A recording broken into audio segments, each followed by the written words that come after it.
consider the free market as this system that actually generates truth over time, right?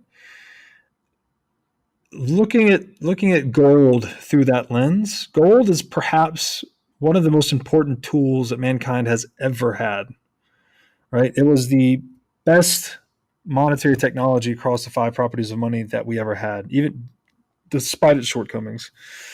And it was as if, because the main difference between gold and everything else was that it had superior relative scarcity, right? It was equally uh, divisible, durable, recognizable, portable to many other metals, but gold was especially hard in terms of scarcity as quantified by the stock to flow model. So, said differently, it's the most inflation resistant store of value the world had, right? So, that was the truth for the past 5,000 years. Gold is the truth of money. And if you look at Bitcoin through that same lens, it was as if the free market, it would have zeroed in on perfect scarcity, ideally, right? Perfect scarcity would be the truth, the ultimate truth of money. But it's just not possible with anything physical. It's impossible to guarantee the supply of any physical substance because everything physical in this universe is just a function of our time necessary to produce it. Whereas with Bitcoin, we had this one-time breakthrough for money, and that it is absolutely, predictably, definably scarce forever, and no one can do anything about it. Right? As back to your example about the aliens earlier, right? They could come here even with superior hashing technology, and they could outcompete the shit out of us in mining for maybe a long time, maybe forever.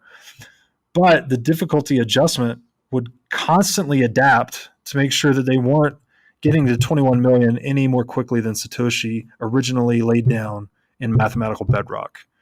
So that is just, and if a little more philosophically, if money is this tool that is human time emblematized, the only other thing in the universe before Bitcoin that was absolutely scarce was time, right? So it's as if we were trying to find this tool to trade time.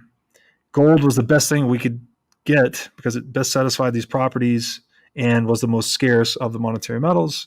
And now Bitcoin almost perfects all of these properties. So it is, I'm sure you've been down the rabbit hole longer than me. I mean, people that study this thing closely, you just keep going deeper, and the smartest people in the world are just captivated by it. So I struggle. I said this recently, actually. I've actively always researched intelligent counter arguments to Bitcoin. They've all dried up. I mean, the smartest people I see, like their best counter argument is that, oh, maybe it'll just function a little bit in the black market at the periphery.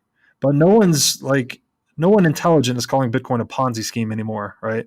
So like these minds are turning. We saw in the most recent announcement from Mr. Saylor over at MicroStrategy, and several other businesses have made a similar announcement that they're making Bitcoin their cash. It is their reserve asset for their operations. So I think the game theory just gets out of control really fast on Bitcoin because not only is it absolutely scarce, but it's perfectly predictable, right? So long as its price continues to adhere to its diminishing supply curve to some extent, that incentive to front run it becomes larger and larger and larger. And I just think it's going to evolve into an adoption frenzy at some point that, a lot of us call hyper Bitcoinization. I don't know how long it will take. I don't know how, but who will be first and whatnot. But that's the direction I see it going. And I think that's all rooted in absolute scarcity.